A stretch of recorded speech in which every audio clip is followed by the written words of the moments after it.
Good evening, ladies and gentlemen.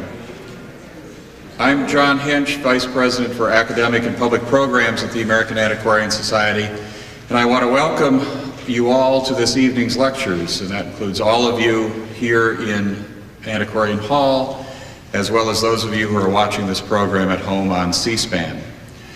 Before I introduce our speaker, Patricia Klein-Cohen, let me say a few things about the American Antiquarian Society, especially since many listeners may not know what it is and what it does.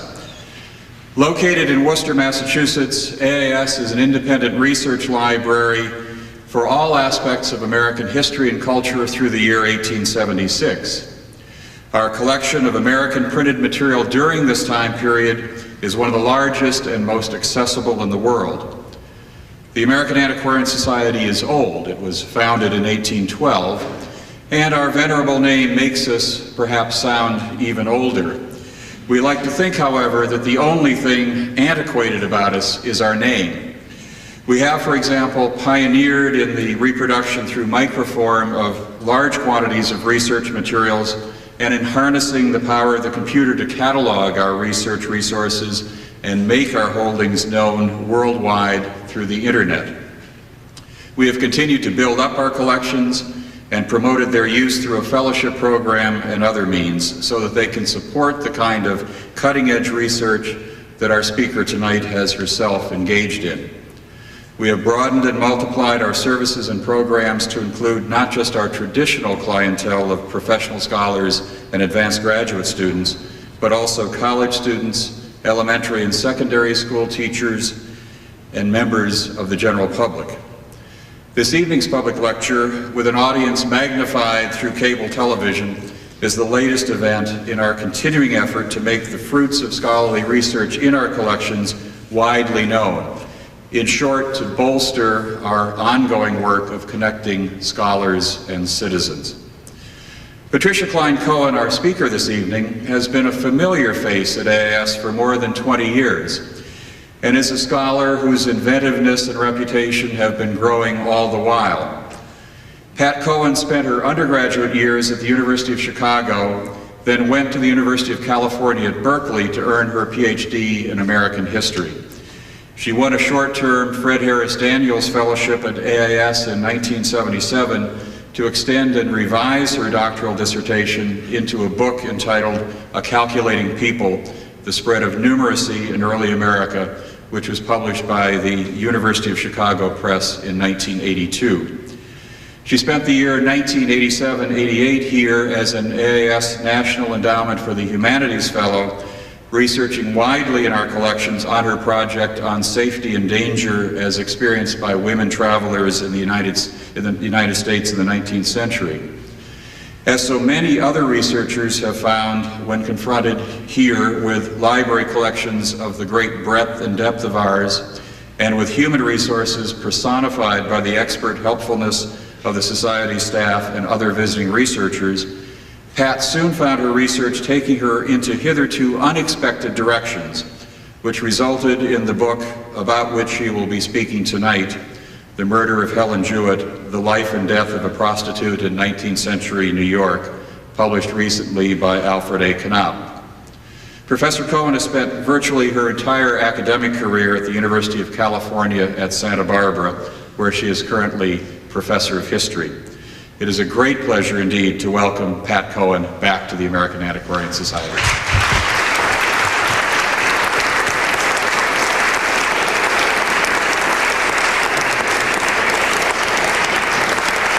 Thank you, John.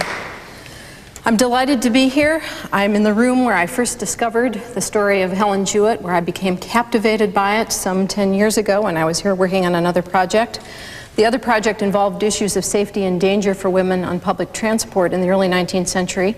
I wasn't finding out much about danger, I was finding out mostly about safety, and so I discovered that this library had a very rich collection of crime pamphlets from the early 19th century. Pamphlets put out by enterprising journalists and printers who would capitalize on the public interest in a particular murder or crime and publish the transcript of the trial or publish the dying words, the confessional words of a known criminal. And my method of operation here, since there were so many pamphlets and since they don't let even the scholars ransack the stacks here to find what they need, was to call out from the card catalog every pamphlet that had a woman's name in the title. And soon I found myself looking at a set of pamphlets with the name Helen Jewett or Ellen Jewett, the name was interchangeable in the early 19th century, that detailed this crime. It was different from the other pamphlets in that there were a number of them. I think there are about a half dozen pamphlets here. I think the full corpus of pamphlets on the Jewett murder must number something up around a dozen, actually. Some of the pamphlets took the murder story as it was reported in the newspapers of the day in New York and gave this sort of a story, which I'll sketch out for you now. A 22-year-old young woman living in New York City as a prostitute was viciously and brutally murdered in her bed on a cold April night in 1836. And the pamphlet I first encountered talked dramatically about the brothel keeper sensing something that was wrong and discovering the body and calling the police watch and so on. There was another pamphlet here that was an actual transcript of the trial taken down by reporters from newspapers at the time. And the trial that resulted from this murder was the trial of a young man named Richard Robinson, Richard P. Robinson, a client who had been visiting this young woman for about 10 months before her death. He was seen at her room the night of the murder. He had been let in, but he'd never been let out significantly, and he seemed to be the man to find. When the police arrested him, he was put in jail for 2 months, and then a trial ensued, a trial that was a very spectacular trial for its day. It went on at great length, and the young man was acquitted, which of course made it even more of a spectacular trial. And then there were other pamphlets here that gave the life background of Helen Jewett.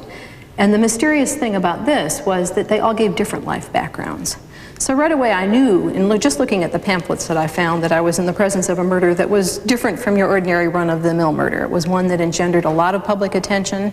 It was one that was mystifying not only in whodunit, in that classic mystery whodunit sense, but it was mystifying in terms of who the victim was.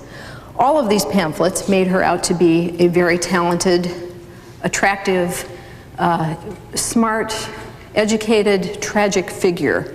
A girl who had been seduced and abandoned by some bad guy somewhere, leading her inexorably to a life of shame and oblivion as a prostitute. And this is a familiar trope to anyone who reads early 19th century novels and fiction.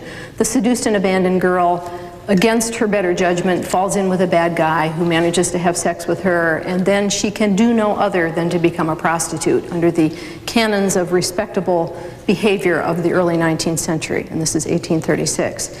And so these pamphlets spun a familiar story, but the details in each story were different.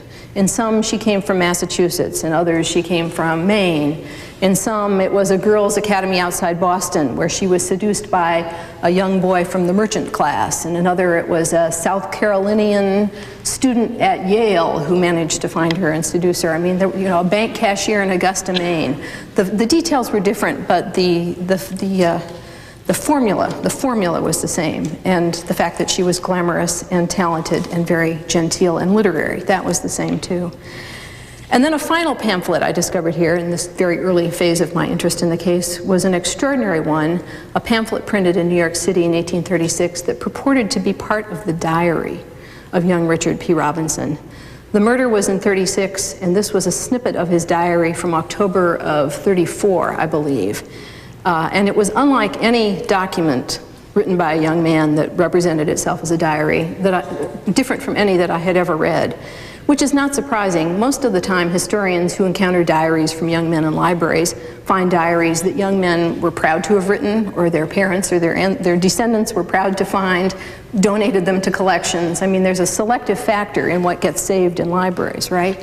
And this was the diary of a young man who was dark, moody, angry, nihilistic, full of opinions, negative opinions about the world. And so I read it thinking, can this be true? Can this be real? How can I put this all together? I was here working on another project I was obliged to be doing, and so I worked every day from 9 in the morning until around 3 in the afternoon, and around 3 I would say, okay, now I can indulge in my guilty pleasure. I can try to follow up on this murder as best I can. At the beginning, it felt like a guilty pleasure because mysteries, after all, are light entertainment today, right? We read them, we buy them to read on airplanes. They've become a kind of public amusement that we all engage in. And so I engaged in my guilty pleasure by calling up the newspapers from the remarkable, fabulous newspaper collection that this library has. I could pretend to be a member of the reading public of 1836, watching the case unfold day by day in New York newspapers, and after a while I branched out to newspapers from other towns as well. At first I didn't see the deeper possibilities of this case. It really just seemed to be fun, a lark. I'm an historian, I love doing research, I'm really good at genealogical research, and that's another thing this library is very rich in, and so the mystery of who she was one I thought I could tackle, and I spent my afternoons from 3 until 5 when the library closed, tracking down county record books from Maine and Massachusetts and vital records, and and after a while I actually located her family, complicated by the fact that although her name was Helen Jewett at the time of her death, she had been through 5 different aliases before that. So it's always hard tracking women in 19th century sources anyway, and this was just, it was the experience of it that I was after, but I didn't see that it was important yet. But 3 things happened fairly quickly to change my opinion about that. One was that I branched out beyond New York newspapers and realized that this case was actually being covered extensively in the Boston press, the Portland, Maine press, in Newburyport, Massachusetts, in Philadelphia, even picked up by papers in Natchez, Mississippi, and Columbus, Ohio.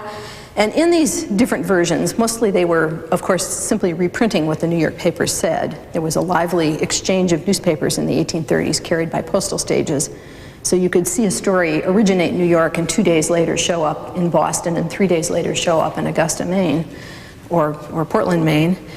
But what I found by looking at this larger world of newspapers was that there was also a negative story about Helen Jewett, one that countered the pamphlet literature, and the pamphlet literature had been issued soon after the murder, within weeks after the murder. This negative view of her was one that said she was unattractive and very ordinary and wasn't literary at all. In fact, she was a degraded young woman who had brought her downfall upon herself. And I thought, well, that's interesting. And then I thought about it for a minute, and I realized actually the most interesting thing had confronted me at the beginning, and I hadn't really thought about it. The version of her as a beautiful, talented victim had kind of passed unnoticed by me at first. We are so used to the construction of murder mysteries and TV shows and movies that give us a sympathetic victim that I had failed to really stop and say, how can that be? 1836 America, right? An era when women were good or women were bad, and there wasn't much sympathy for women who were bad. A prostitute as a murder victim who is made into something of a celebrity, certainly made into something of a sympathetic victim, that should have struck me right at the beginning as something odd, something worth thinking about, something worth pursuing. And so the negative version of her made me come to that realization that there was something strikingly odd about making a fallen prostitute into a worthy murder victim here. The second thing that made me think that this case might be more interesting, might be more significant, it was always interesting, might be more significant than I had first credited it with being, was that I found 90 letters written from and to the dead girl. The originals of the letters had been lost, but they were taken in hand by the editor of the National Police Gazette, a publication that's exactly like you're picturing in your mind. A sort of low-life, seamy thing from the 1840s. An editor who was very interested in the case about a dozen years after the murder wrote a serial about the murder, that is weekly installments, making up a story about the background of Helen Jewett and about her murderer Robinson and how the whole crime happened to happen. And in the midst of writing that serial, he got from the police office in New York, from the DA's office, this set of letters that had been found in her room on the day of the murder and taken into custody by the police. And they were pretty extraordinary letters. They were coded and veiled and hard to read. They didn't have any real material facts in them, apparently, but they were genuine letters. And in my book, I spend some time justifying my assumption that they're authentic and genuine and not made up. I do that at several points in the book because there is stuff in this case that is made up. I mean, we are in the era of P.T. Barnum and Hokum and lots of people trying to cash in on a good thing. And so a lot of my task as an historian finally was to sift through what's authentic and what can I rely on and what do I have to set aside and say this is a fanciful invention. The letters, I'm persuaded, are authentic, and they substantiated that Helen Jewett was a woman of accomplished literary skills. They're very, very accomplished letters, manipulative, deceitful letters that she wrote to clients. They give us a window into the world of prostitution in the early 19th century, such as I had never seen before. To give you one highlight of that, Helen Jewett had been a prostitute in New York City for 4 years, and she carried on an extensive correspondence with a number of her clients in which she insisted that they all pretend to or even have a genuine romantic attachment for her, a pledge of fidelity to her as their only love. They are letters that speak to a kind of a romantic fantasy world that she constructed with her clients. I imagine that there are prostitutes who have done this before and prostitutes who do this now, but it's a different world of prostitution from the world where sex is purchased to be obligation-free sex, right? Here's a young woman obligating her men to have courtship with her through these letters. And so this, too, convinced me that the case had some significance because it was an unusual opportunity to see prostitution through the eyes of the participants, the young men writing to her and her letters to them. Usually, historians learn about prostitution in the 19th century from the records of vice reporters and people who are there to explore and condemn prostitution. And here was a completely different avenue for finding out about it. It struck me as that it was a very unusual thing to be able to reconstruct the life of Helen Jewett. I hope to be able to do that through her own words, a very rich data collection here. And then the third thing that finally pushed me over the top and made me realize I should write a book about this was that I could see from all of these newspapers that there was an enormous amount of attention to this trial, much more so than other trials of the day. 20 reporters from newspapers all up and down the eastern seaboard converged on New York to report on the trial verbatim. Papers engaged in analysis for weeks after the murder. And this is something that, again, should have struck me on day one, but I guess I'm a little slow. Controversial trials are controversial for a reason, and that's the question you ask. Why is this trial the one that's hitting a nerve? What does this trial tell us about what's going on in America in the 1830s? A controversial trial clues you into fracture lines in a society, right? It puts you in the presence of something that's making people anxious or uneasy, something that they need to explain. We've seen this in our own day. Maybe my problem was I started on this case too early, right? Back in 10 years ago, I didn't have the experience we've all had with the crimes of the century and trials of the century that we've developed in the last 5 or 6 years. But in any case, I finally realized that the very controversy over the trial was a clue to unresolved difficulties that had larger significance than just a peek behind the velvet curtain of the brothel, right? It wasn't just a titillating trial, it was a problematic trial in some way. And as I explored the case, I sifted some of those anxieties down to, I guess, 2 or 3 different categories. There was a lot of concern in the 1830s about the character of women, right? A lot of ambiguities about how good women should be. It's a period of time when women of the respectable and middle classes were learning to dress, or had the money and the participation in consumer culture to dress in more flattering and flirtatious ways. Women were supposed to be flirtatious and attractive, maybe even coquettish if they dared, and yet it was also an era that demanded absolute sexual purity from women, right, and no hint of desire. It was very, very dangerous to express those kinds of ideas. Women had to learn how to walk a pretty thin line in the 1830s. If they crossed that line in the 1830s, you were in serious trouble. This was a culture that claimed that it really punished women who crossed that line.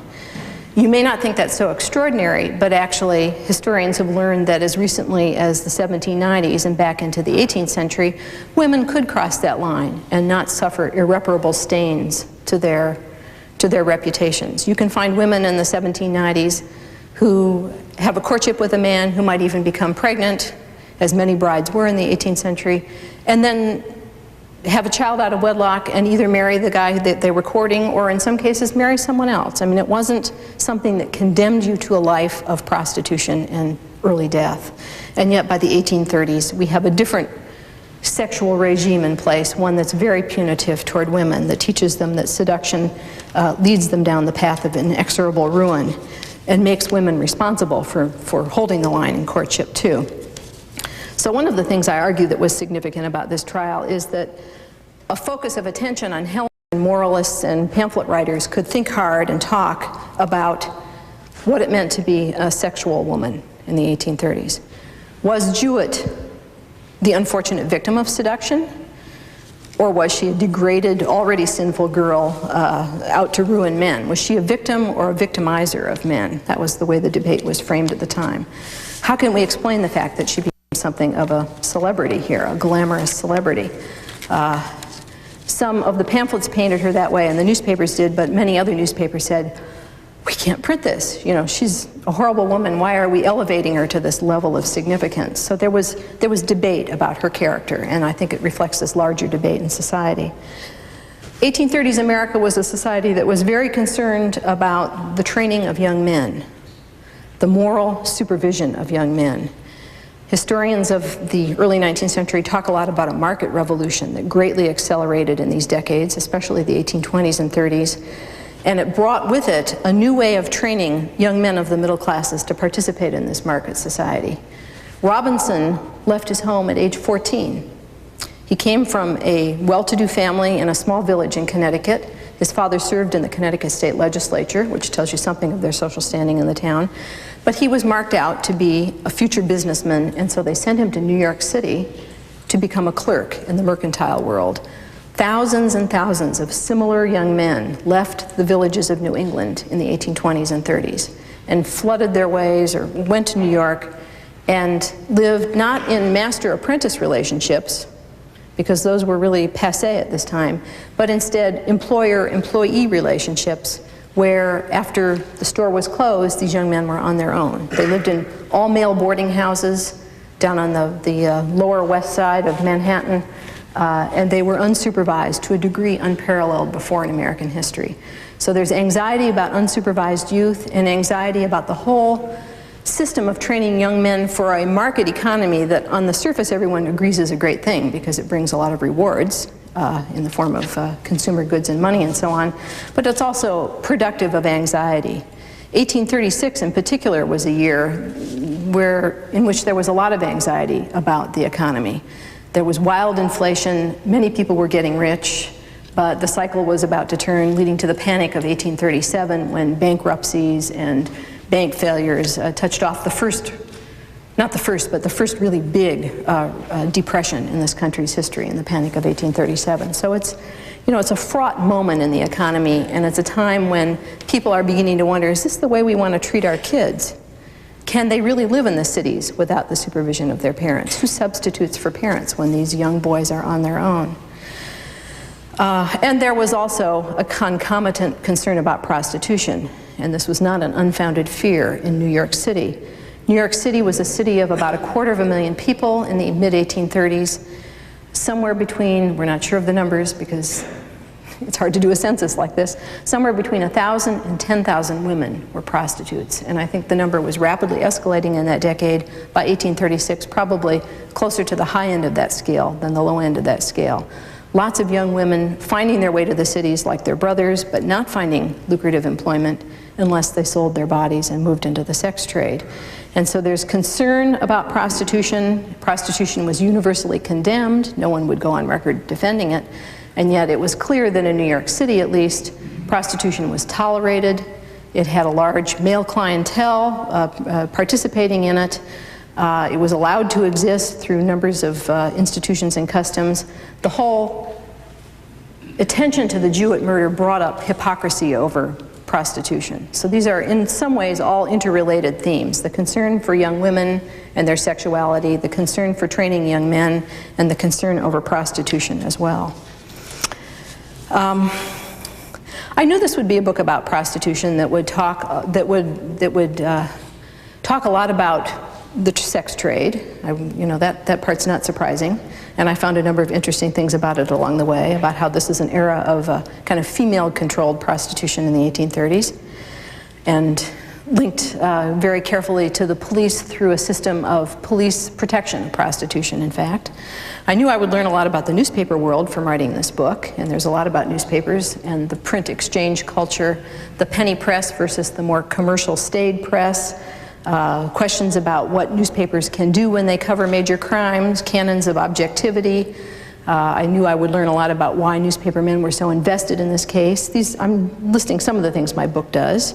I knew I'd learned a lot about court proceedings, how juries are picked, how trials proceeded, what was the winning argument for a lawyer, and so on. And I knew I'd learn a lot about the training of young people. What I didn't realize I would learn about so much in doing this book is the history of reading. And that's the billing of this talk tonight, is to talk about sex, murder, and reading. On the face of it, you wouldn't think reading would have a lot to do with prostitution. But I found that literacy, questions of literacy and reading, really suffuse this story. And again, that makes it a particularly appropriate topic to have come across and researched in the American Antiquarian Society, because this place is the center of the universe for the history of the book in America. Many scholars come here to work on the history of the book. They work on it as books, as manufactured items, as items of production, but they also work on, clearly, the history of the book and reading as consumption, right? Who consumes books? How do people read books? What use do they put books to? Here I had a literate prostitute who used books extensively in her exchanges, in her practice. So what I want to spend my next chunk of time on is reading. But before I do that, I have to give you a break and show you some pictures, so you will get a visual feel for the 19th century, for this case. Only 5 pictures. This first one is a lithograph owned by the Society here, showing Ellen Jewett, the real Ellen Jewett. You can see in the title that the 1836 engraver put on this that there's concern for who she really is, with all of the different pamphlet accounts of her. And did I mention also that the newspapers of the day all had their own versions of who she was. It was really hard to know who she was. It was really hard to get a grip on this. So here is someone who says, this is a picture of her from an original painting taken from life. And I think all of the pictures I'm going to show you have that claim on it, taken from her miniature, taken from an original painting. Helen Jewett did have an original painting that she refers to in her letters, a little portrait miniature, which was a small picture, usually an oval or a square about this big, that people had painted of themselves and used pretty much the way we would use small pictures as tokens of affection and exchange with other people. It would be a one-of-a-kind, so it would be a very special token of affection. It's not like handing out multiple copies of yourself to many friends. It's one picture that you might exchange with a special lover, and they have special significance in courtship. Helen Jewett had her own portrait miniature that she at various times let various clients keep, and she had portrait miniatures of theirs in her possession as well. One of them turned out to be utterly critical in the murder case, the portrait miniature of Richard P. Robinson. So there's reason to believe that the artist here actually saw a likeness of her and reproduced it in this picture. And this was one of several lithographs that were publicized and sold openly on the streets of New York between the time of the murder and the time of the trial. This picture shows her in a typical 1830s female beauty outfit, a voluminous dress with impossibly huge sleeves. These sleeves announce that this woman does not do dishes, right? She has tiny feet and hands, which were beauty points of the 1830s. She's got a handkerchief and a parasol there. She carries a letter in her hand because, as was said about her at the time, she had this voluminous correspondence and could be seen every day walking to the New York post office to deliver and pick up letters. So the artist has depicted her that way. The DA in the case, who lost the case, I've already told you that, right? That the murderer, the accused, was acquitted.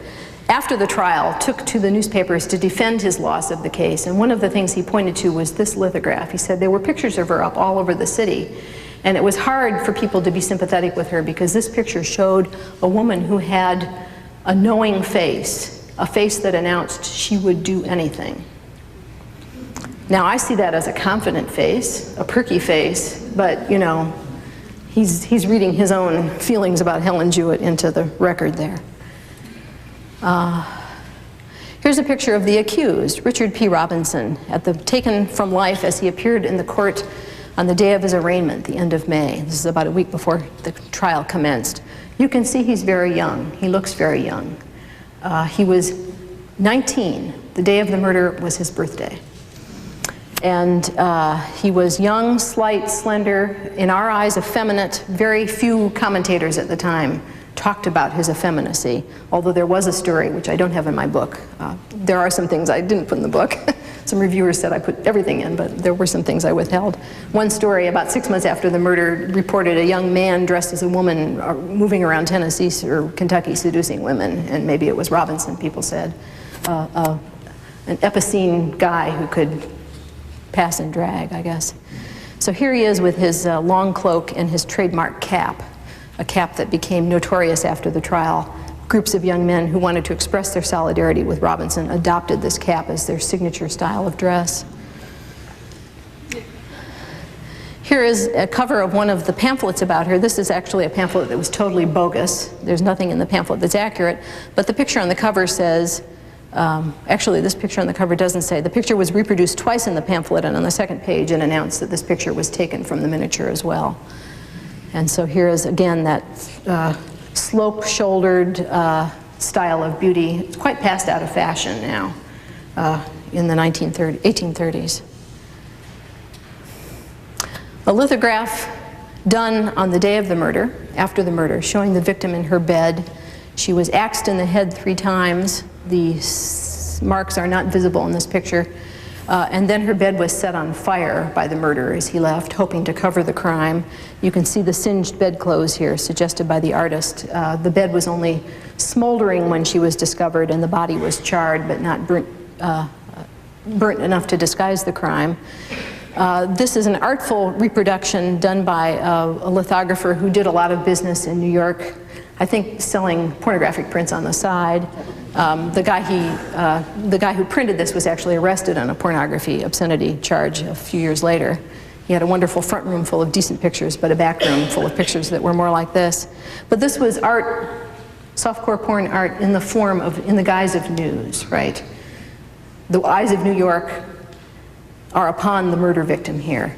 Actually, at the moment when the artist went to the room, I know he was there at like 2 in the afternoon on Sunday after the murder, the body had already been autopsied by the police medical examiner. So in fact, this is a very artful reconstruction of the murder. A reconstruction that plays up to sexual themes, right, rather than actually trying to be any kind of realistic depiction of the scene of the crime. And then finally, this is the last picture, another artful reproduction showing Robinson slinking off. He set the bed on fire. He has the hatchet in his hand. He's got his cap on and a cape, a very unique cape with tassels on it that he dropped as he fled the scene of the crime. It was one of the key pieces of evidence linking him to the crime. That and the hatchet, which came from the store he worked in, or so it was identified. Very persuasive circumstantial evidence. And here is an artist representing the moment of the murder. And so this is a picture that announces that Robinson did it, right? This is a picture that's clearly on that side of the story. But it's also a picture that invites you to look at a young woman in bed, more modestly arrayed here. She's got covers up to her shoulders and a bonnet on, but still, a woman in bed was not the usual thing you would buy and put on your parlor wall at home. So that's it for my pictures. Reading. Let me move into reading here. She was a literary prostitute, and I think there was no mistake about that. The reporters from the various papers surveyed her room and found books by Lord Byron and Bulwer and Lady Blessington and numbers of subscription literary periodicals put out in New York and Boston, the New York Mirror, the Knickerbocker, things like that. High-class reading, light reading of the day. Her letters from clients mention that people are buying her books as gifts. She's exchanging in book exchanges with them. She's participating in that. Some of them are mentioning, some of her clients are mentioning that they got her a subscription to some literary magazine of some kind. In her various stories, the different stories about herself, it is alleged that she went to a high-class girls' academy somewhere, either the Coney Academy in Augusta, Maine, or maybe some academy outside of Boston. But she lays claim to an education that would be mostly available only to women of the upper classes, the upper and middle classes. So she was a literary person. Oh, and some of her client letters talk about how nice it was to see that book. When I read that poem, I remember how we sat in your bed and read it together. I mean, there's a way in which she uses these books in the interchange with clients in her room. Reading poetry together is something that she's cultivating in them here. So part of my task as the social historian here was to figure out how she got that education, right? Where did she learn about these books? How did she have access to them? How did she become so accomplished? She was, in fact, as I had discovered from my genealogical work, the daughter of a shoemaker in a very low to the bottom of the social order family up in Maine, a family that mainly makes it into Maine records when it's in trouble with the law or hiding from the tax man or whatever. You know, she comes from a kind of a shifty, shady family. But at the age of either 9 or 12, I can't say for sure which, but somewhere in there, certainly by 12, she had been placed in a family in Augusta, Maine to be a servant, but not quite exactly a servant on a long-term basis. Some kind of cross between a foster child and a servant is probably the best way to think about it. The family agreed to take her in until she was 18 and to feed and clothe her and attend to her moral training. That would be part of the bargain. And in exchange, she would do household labor for them. She probably wasn't a paid servant. She's in that in-between status there. And I think partly this happened because her mother died when she was 9, and often girls, when their mothers died, needed to be placed with some kind of family to get that moral supervision. The family she was placed with was a very well-known family in Augusta, Maine. The father of the family was the Chief Justice of the State Supreme Court. They were one of the wealthiest and well-to-do families in town. It was a family that had a large library and that believed in reading. And maybe we all think we all believe in reading now, but actually in the 1820s and 30s, there were people who thought that reading novels was dangerous and one shouldn't do it. But this is a family that believed in reading novels. They had novels, they owned novels. An oldest son in the family who went to college wrote his college valedictory speech on Sir Walter Scott, and other sons followed in the same train. I mean, I can show pretty clearly that this is a family on the pro-novel reading side of a lively debate in the 1830s about whether novels are dangerous to read or not. Not only did she live with this family that had books and access to books, oh, I should also mention that at some point Judge Weston, the father in this family, as the murder unfolded, felt called upon to write a letter to newspapers that would explain very obliquely and very carefully how his very nice family came to raise the most celebrated prostitute in America. You know, how did and it was a very carefully done letter that claimed that she didn't really show her bad signs before she left his home at the age of 18. But in that letter, he also said that they had given her a common school education and they had indulged her in reading. He did fess up to that. So she learned to read, or she learned to develop her tastes in readings under the tutelage of the Weston household. About 5 minutes away from the Weston household, there was a bookstore run by a man named Harlow Spalding, who also ran a lending library. You could either borrow books or buy books from him. Harlow Spalding, very nicely, from my point of view, ran ads in the local newspaper listing the books that he had available. So I can actually come up with a list of the books that were available for someone like my young murder victim could read. And his books are of a very interesting and distinct sort. He had Sir Walter Scott and Lord Byron and some of those well-known books whose authors' names we still remember even if we don't quite read them, Washington Irving, folks like that. But he had an extraordinary number of books from a London publishing company. The publisher's name was Henry Colburn, and if any of you do a lot of research on the history of the book, you know Colburn is the guy in England who single-handedly put out frothy novels by the dozens. I mean, he is known in England as the guy who, in the period from 1825 to 30, put out hundreds of escapist fiction works of not even the third or fourth rate, maybe the fifth rate variety. That marked his form of book industry. And the store in Augusta had 20, 30 titles from this man's list. Adventure stories, escapist fiction, books of travel, maritime adventures, Gothic tales, that sort of thing. The man who owned this bookstore was named Harlow Spalding. I guess I mentioned that. One of the newspapers in New York at the time of the murder, in telling the story of young Helen Jewett's seduction and her fall from grace, said that her seducer in Maine was a man whose initials were HSP. So it didn't take me long to figure that Harlow Spalding was a good candidate for that guy. Of course, being the thorough person that I am, I have to sit there with the manuscript census from Maine and go through it and make sure there are no other HSPs that could do it. I guess the clinching factor was that although Harlow Spalding owned a bookstore in the 1820s, in the 1830s he became a bank cashier, and the newspaper in 1836 identified HSP as a bank cashier. So I think I've got my guy here. I think it's a fair inference to say that my young woman probably knew him and probably read books at his store, and these were books that gave her a taste for a world beyond the wash tubs of Augusta, right? Books that were escapist reading.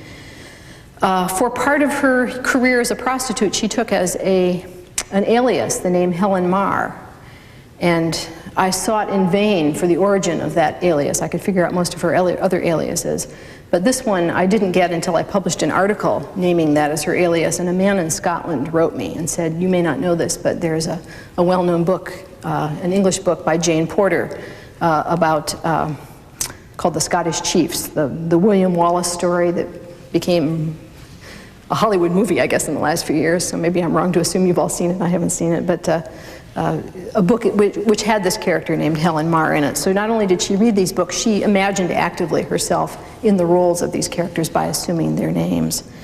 In some of her letters to clients in New York, she talks about her delight in her childhood, in her young teenagehood, walking along the shores of the Kennebec River, discussing books with a companion who delighted her so that she felt if she ever married, she would wish to marry someone like him. Kind of an interesting formulation. I mean, it means that the man she was discussing books with was not available to her for marriage, right? She wasn't romanticizing about him. Maybe he was already married, that's one hypothesis. But she found these discussions about books powerfully stimulating. And if you think about it, a conversation about books in the 1830s, especially about frothy fiction that involved maybe seduction stories and near romances and all of that sort of thing, allow a couple to have a conversation basically about sex and romance safely displaced onto the characters of a book. And therefore it might, you know, be a good little romantic behavior for couples to engage in. Most extraordinary of all, I think, about Helen Jewett's early exposure to books is that she actually became a character, a little cameo role in a book that was published in 1827. And I'll try to, actually maybe I'll skip over this except to say that a traveler came through town, met people in the town, described people in the town, met Helen Jewett, who was then about 13 years old and a servant, and this traveler was completely bowled over by her grace and her talent and her beauty, and spent a couple pages in a book describing it. So here's a girl who not only reads books, but now can read about herself in a book where she's been pronounced good enough to pass for a lady in the ladies' class, a girl of grace and manner and gentility. And all of this added up to me to this story. A girl who's very bright, who's very talented, who's taught to read, who has access to books, and who develops ambitions beyond her station in life from reading these books.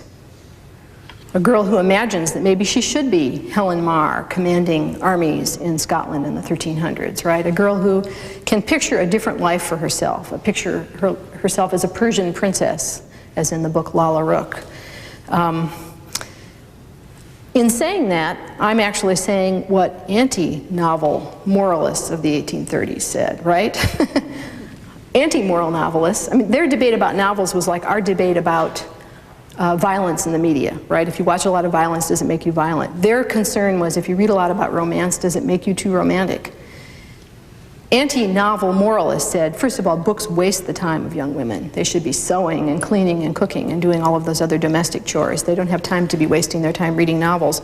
But novels particularly are inappropriate for young women because it will make them dissatisfied with that life of cooking and cleaning and domestic works. And I guess what I'm saying is, I think they were right? I mean, how does this young girl over the laundry tubs in Augusta become dissatisfied with her life?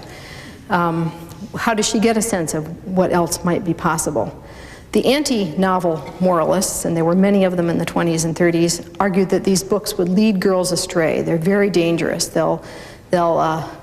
You'll read about seduction tales, and instead of taking away the moral from it, that seduction is bad and will lead to your ruin, while you're actually reading the book, you're identifying with the heroine who's being wickedly romanced by some suave cad, right, who's going to do you in at the end, and it's bad to read those books because you'll fall for the first suave cad that comes along, I guess.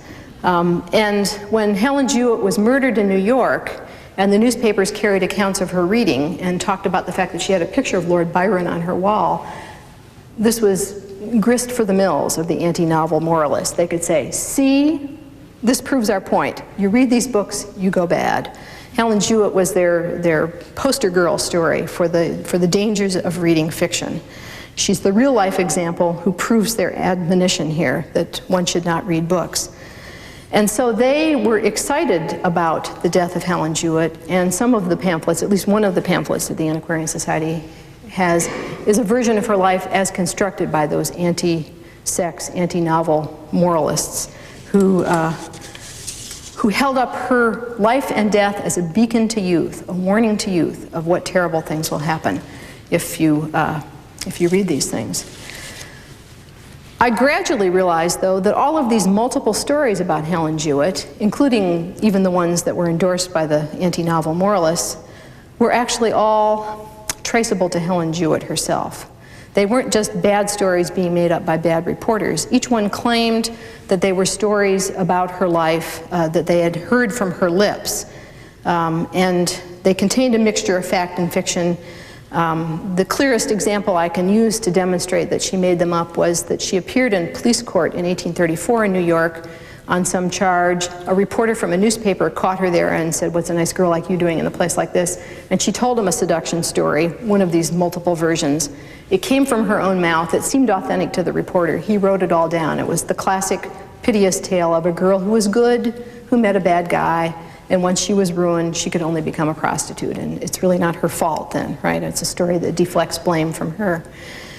And that then became the basis for one of the pamphlets. But all of the other pamphlets were claiming authenticity for their stories too. And I began to realize that Helen Jewett actually had a very active imagination in which she made up these stories and told them to different clients.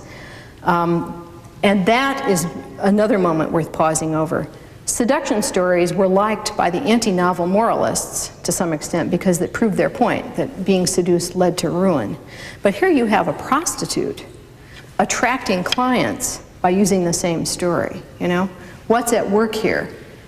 Why would a prostitute find this a particularly inviting story for her clientele to read? Not because it makes her sympathetic and a victim of crime, I would say, or a victim of a sex crime. It's not being used to elicit pity from men. In this particular case of the story in the New York transcript that I just described, where she was in police court, I have perfect proof of how the case worked. The reporter who took it down printed it in his paper, was filled with negative things about the bad man who had seduced her. He met Helen Jewett in that moment, became one of her clients, wrote her a letter, and said, "Did you see the article I wrote about you in my paper? And what a point I made about that bad guy. How I wish I had been in his place."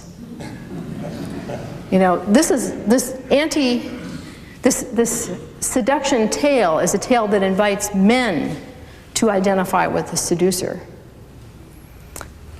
to identify with a character who is so masterful and powerful over women that he can take a maiden whose sexuality is slumbering and awaken her to her possibilities, right? I mean, this is a whole different way of thinking about the seduction tales, that they work on one level to warn women away from sex and show them what bad things happen, but on another level they also work to invite men to exercise mastery over women. And so Helen Jewett found that a tale like this was very good for her business here. Her genius was to realize that seduction stories worked to promote prostitution, worked to promote her own self-promotion here, rather than working the way the moral reformers wanted them to. Of course, for the anti-novel moralists, for their seduction stories to work, their heroine has to end up dead. Helen Jewett, in her own stories, of course, wasn't dead. But then she was murdered. And her murder completes the plot for the moralists, right? Then we're back in the familiar trope of the seduction story of the nice girl who goes bad and of course winds up dead in the end because nothing else can happen to her. Let me end this and then invite questions by explaining that the guilty pleasure that I took in this story at the beginning has remained a guilty pleasure all along. In some ways I'm sorry the book is done because I had such fun doing the research for it. About 2 years ago, I realized that the more research I did, the law of diminishing returns had set in. If any of you are historians, you know what that feels like. You just keep going back to the archives and you don't come up with anything new. So I wrote the book, I finished the book, I did the copy editing, I did the index, and then the beginning of July of this year, one of my graduate students said, you know, there's a new internet facility for looking at 19th century records. University of Michigan has a wonderful collection of things called The Making of America. It includes many thousands of books and periodicals from the 19th century, and I thought, well, this is the real test now. How thorough have I been as a researcher? Because you can just put in the name Helen Jewett, or I also had to put in Ellen Jewett, since both were used interchangeably, and see what pops up. And much to my surprise, one thing popped up that I hadn't seen before, a really wonderful story on which to end. It was a book that I never would have found if I'd lived here for 100 years and looked at all your books probably, because it was a book of travels through the Midwest written in the 1850s. You know, I wouldn't have picked that as a book that would tell me anything new about Helen Jewett. But a young man, probably who was a babe in arms at the time of the murder, 20 years later is traveling through the Missouri River on a steamboat, and he describes this splendid steamboat he's on. Elaborate appointments, wood-paneled rooms. I mean, everything is the most splendid thing the steamboat could be in the 1850s. And the name of the boat was the Ellen Jewett, which to me means that the version of her as the glamour puss won out, right? And the anti-moral people did not succeed in making their case stick. She lived on in history for decades after her murder as the exemplar of a kind of star, a kind of celebrity. A new kind of young American woman for whom it was possible to feel pity, but also a great deal of sympathy. Novelists then went on to take the theme along as well. So, but that steamboat, I wish I could have put it in the book somehow. Okay.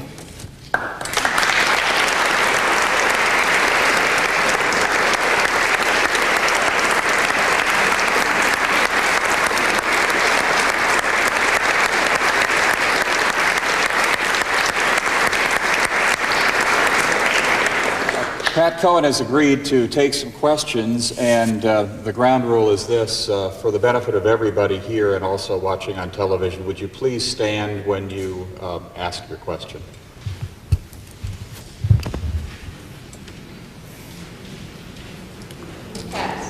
Yes.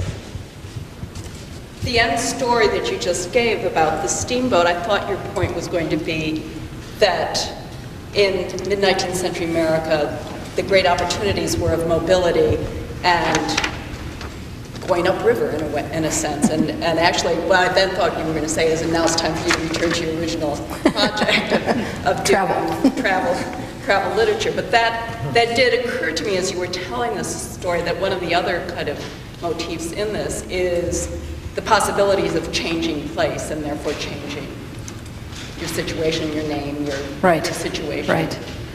And that's one of the things that people worried about when they worried about unsupervised youth. The question is about people having enormous mobility possible in the 1820s and 30s that it really had not been so possible so easily earlier in American life. Actually, what we know is that people did move around a fair amount even before the transportation revolution, but the advent of regularly scheduled stagecoach lines and steamboats and canal boats, and by 1835 small short line railroads, like a railroad that linked Boston and Worcester, created enormous possibilities for people to travel and for people to have adventures on travel.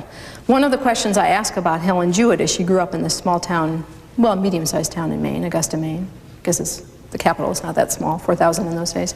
She had the option to leave if she had talent and beauty and realized she couldn't leap into her employer's class in that town because of the vicissitudes of the class system in America.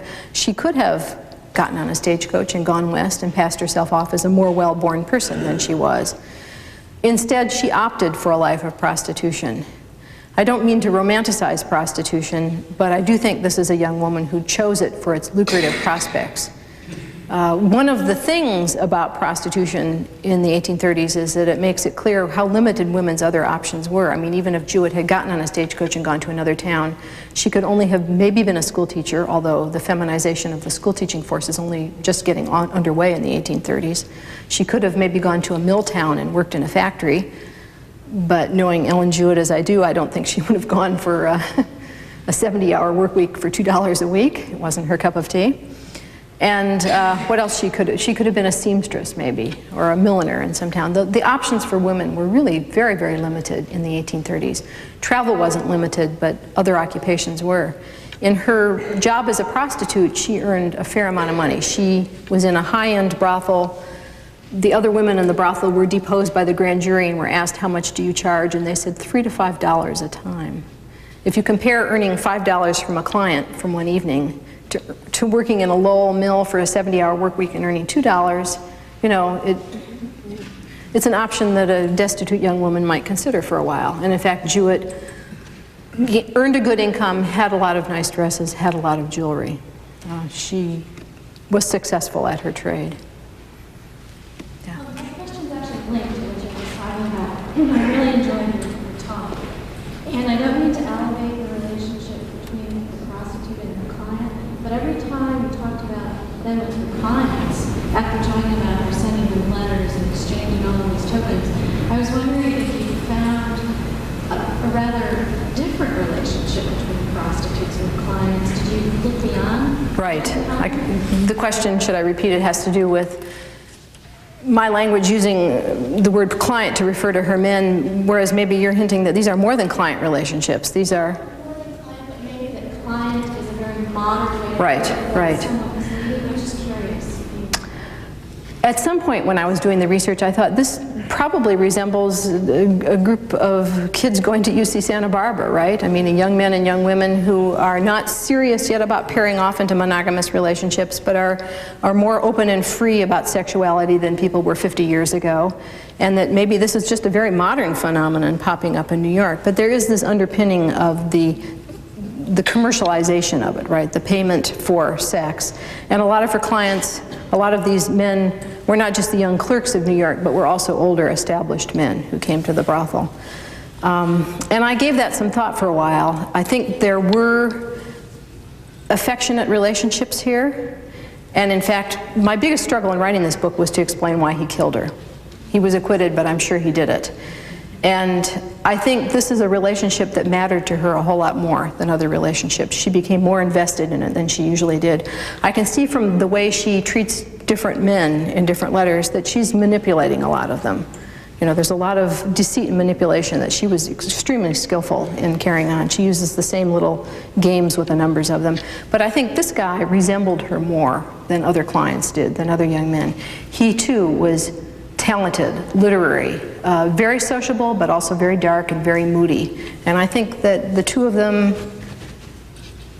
were too much together in a way. You know, they were too much like each other in some way. And he grew tired of her. And, well, you have to read the book to find out my long explanation about why he killed her. But it was the most difficult thing to come to grips with in the book.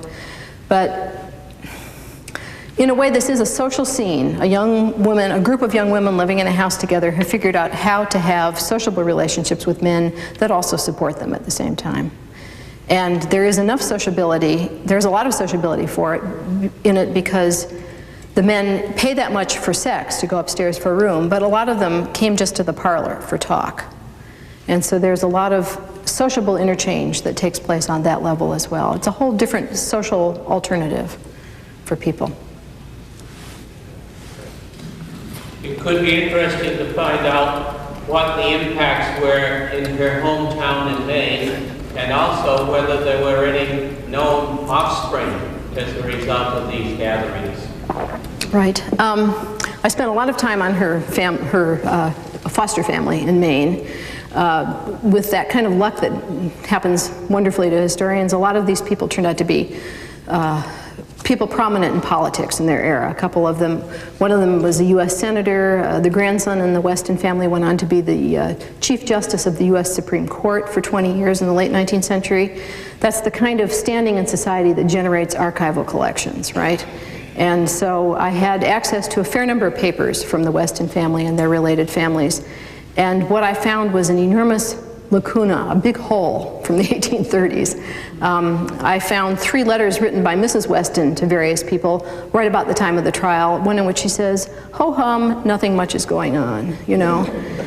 The absence of mention of these events that so centrally involved a person who had lived in their household for 5 years is really telling. They dropped a veil of secrecy over it and tried to pretend it didn't happen. Only once did the judge feel called upon to make a public statement, that very careful statement trying to remove his family from guilt.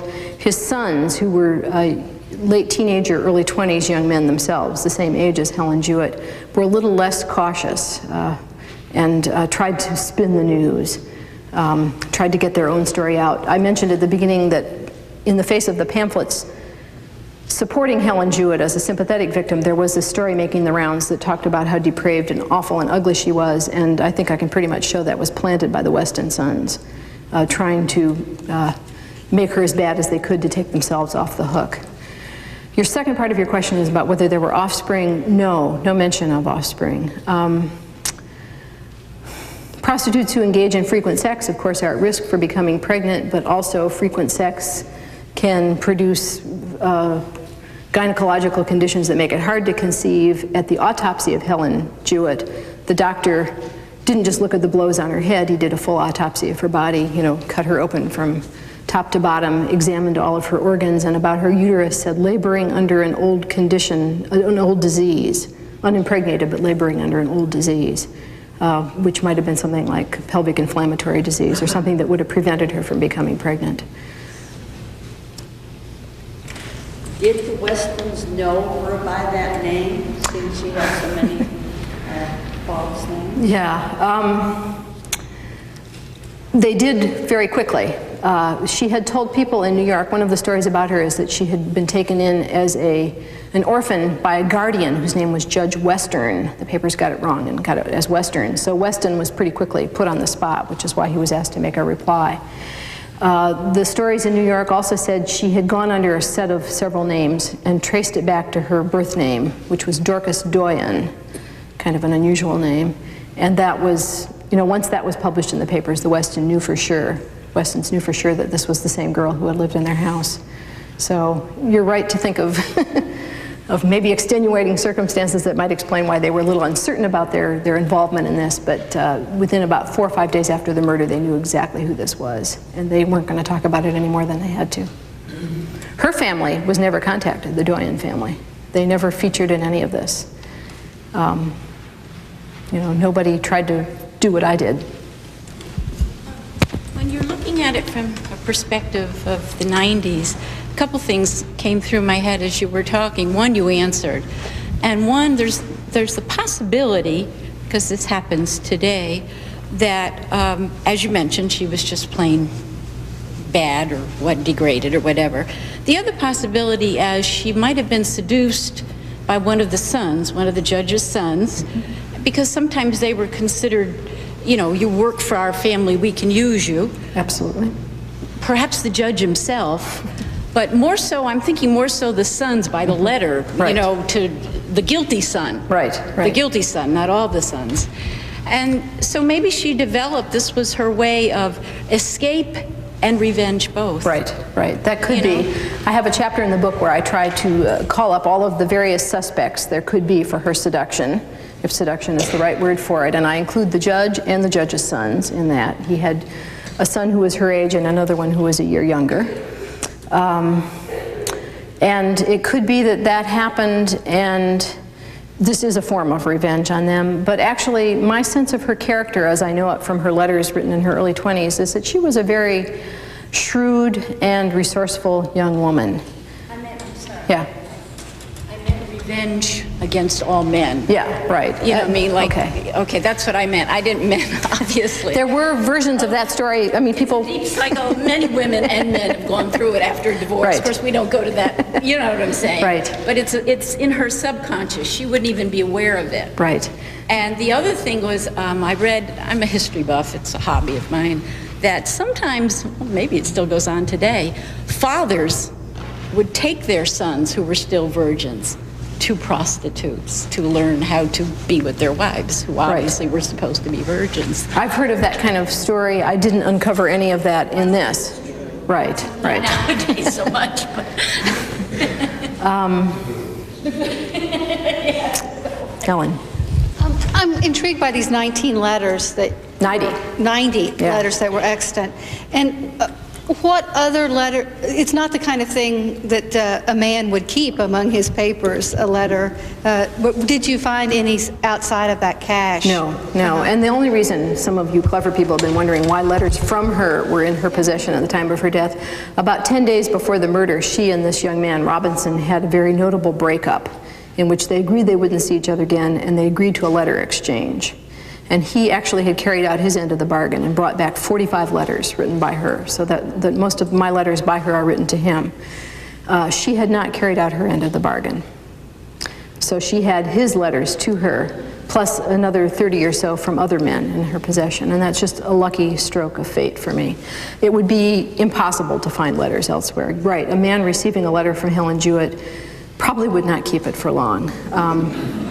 Although earlier in the book I have 2 letters that were published in a pamphlet from a couple years before the murder that I speculate were probably authentic and were kept by someone because they were really quite nice letters. They're the kind of letters that no man would ever get in a respectable courtship from a woman. They're not very overt about sex. The delicacy about sex is still amazing. There are only 1 or 2 sideways references to sex in these letters, but they are sexually aggressive letters nonetheless, where Helen Jewett writes to clients and says, I really wish to see you. You know, I long for when you will be here for my pleasure, kind of thing. You know, they were more dramatically forward than any respectable woman would have dared to write.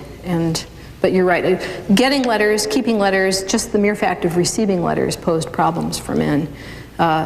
In the letters between Jewett and Robinson, there's discussion of elaborate subterfuges about how they will exchange letters without his employer knowing about it, right? And one last very interesting and strange element about the letters, in some of these letters, it's clear that Helen Jewett would write letters to one man and then send them to either Robinson or maybe to another guy she was in a deeper relationship with first and say, I'm letting you read my letter to so-and-so first. When you're done with it, put it in the post for him. So there's a kind of sharing of information, sharing of intimacies here, right, that is striking in a number of respects. I mean, if you assume that she's requiring fidelity from men, and they all know that she's not equally loyal to them because she's a prostitute, they are in fact getting off on the notion that she has other clients. They are enjoying, she expected them to enjoy reading these letters to other men. She expected them not to be jealous. I mean, there's a whole different realm of questions about jealousy and possessiveness and fidelity from the ones that we're used to in the normal modern public world that came to light in these letters. They're quite interesting. Do we have to read the book in order to find out if you drew some conclusions as to why Robinson was acquitted? No, I can tell you. Why Robinson was acquitted. He had a brilliant lawyer. He had the best lawyer that New York could provide, a lawyer who had been the DA for 6 years before he became a private practice lawyer, and he knew how to work juries. The guy was brilliant at that. He gave a 3-hour speech at the end of the trial that left all the reporters throwing down their pens. Not that they couldn't capture it, but they were so wrapped up in listening to it that it was hard to get it, right? They were just carried away and transported. Trials in those days were like performances. There wasn't a deposition or a transcript of the trial kept by the authorities because the trial essentially was a performance meant to persuade the jury. And the only reason we have the transcript of this is those reporters out there trying to make a buck on the trial. And it's interesting to read the different transcripts and put them together to get as full a picture as I can. So Robinson had a brilliant lawyer who worked very hard to get him off. He had a judge who was leaning on his side as well, who ruled in favor of every defense objection and against every single prosecution objection. The joke after the trial was, why did Robinson get off? He had 6 lawyers, his own 2, the judge and the judge's assistant, and then the DA and the DA's assistant were all working for Robinson. The testimony against Robinson was compelling circumstantial evidence, all found at the place by police, so that was pretty solid evidence, but as well testimony by the women of the brothel who saw him enter at 9 o'clock that night or 9:30 that night and didn't see him leave.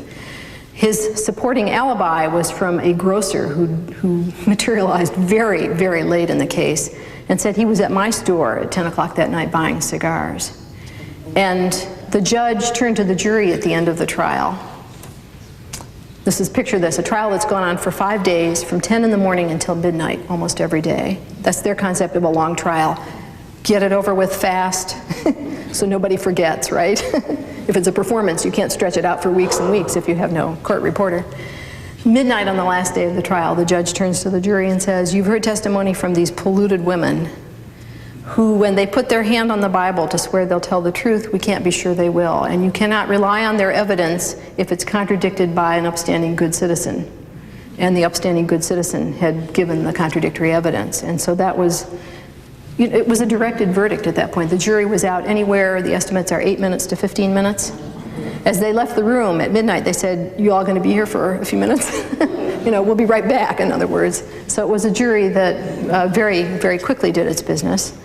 The larger theme is one of male privilege, of taking men's words over women. And the word of men in this trial came from young men, as polluted as the women in my book, right? Men who frequent prostitutes, who gave different testimony about Robinson's letters, about his diary, about his cloak, about the hatchet. I mean, it's a very dramatic trial. It's a particularly dramatic trial.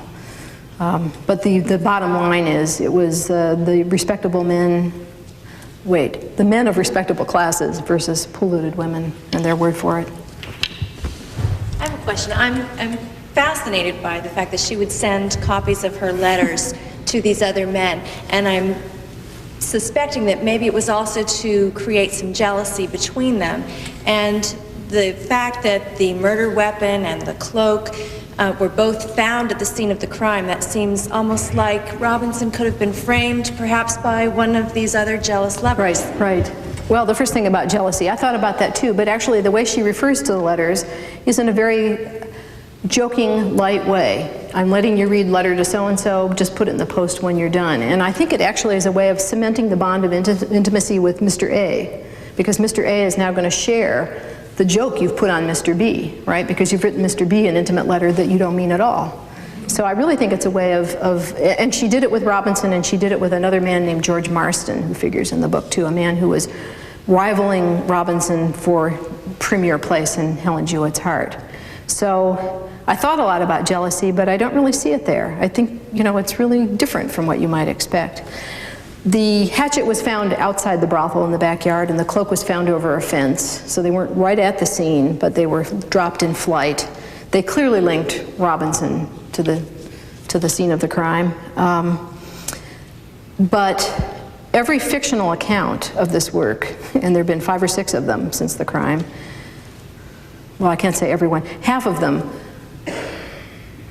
confronted that evidence and said he must have been framed. And authors in these novelistic accounts go to great lengths to find a different murderer, a different perpetrator, and show how Robinson was framed for the crime. There's been a lot of effort to get him off the hook because his motive was so unclear. The books that did identify him as the murderer, the novels that did pick him to be the murderer, invented a prior murder he committed. And this is what he was killing Helen Jewett to keep quiet. I mean, they were desperate to find a motive, and the motive is really not an easy thing to find. It's a deep psychological motive rather than something clear like hiding another crime. So.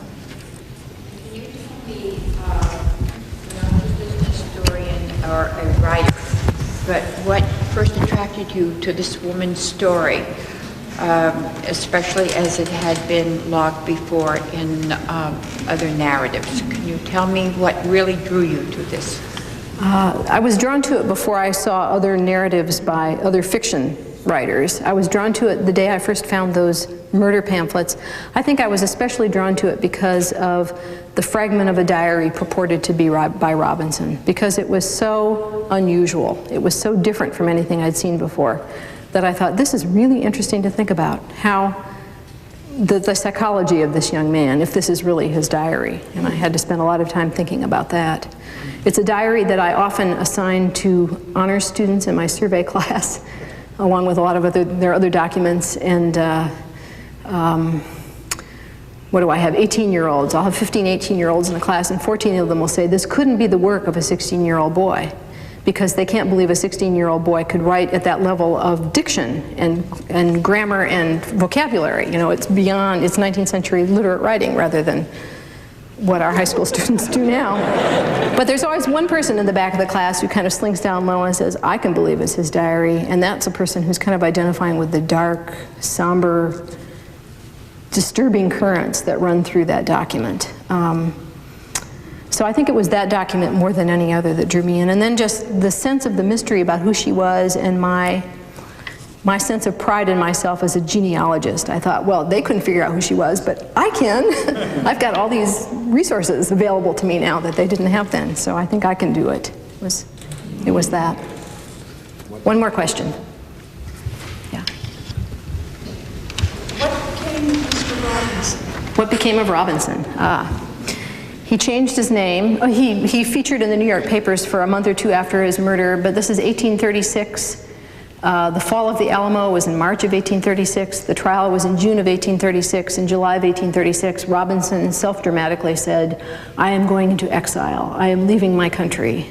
I cannot be here anymore. I am innocent and I am wronged and people think ill of me, and I will go to Texas and join the fight for liberty.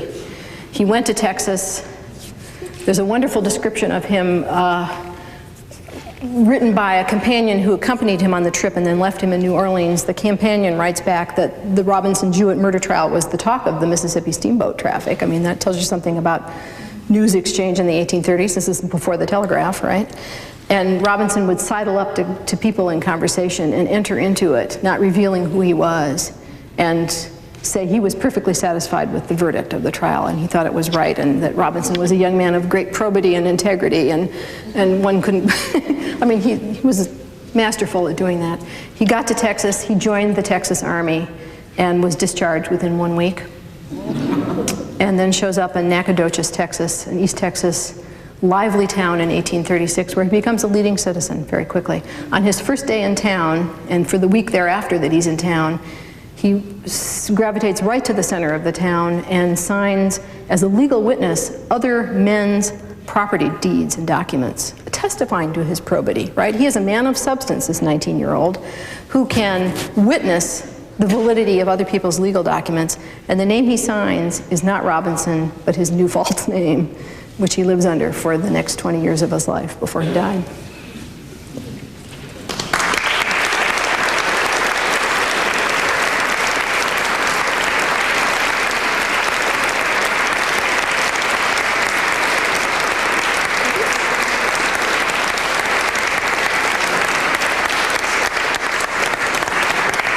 Thanks so much, Pat, for that engrossing and seemingly timely tale. And I think the course of history might well have been changed had you been the DA in that trial in New York City rather than whoever it was. Pat will be happy to inscribe copies of her book over here afterwards. And I want to invite you all to come back for our next public lecture, which will be given on Wednesday, October 21st, also at 7:30 p.m. This lecture is by Franklin M. Lowe, the new president of Becker College, and it's called How History Entered My Life, Shaped It, and Now Won't Leave Me Alone. Come back again. Thank you.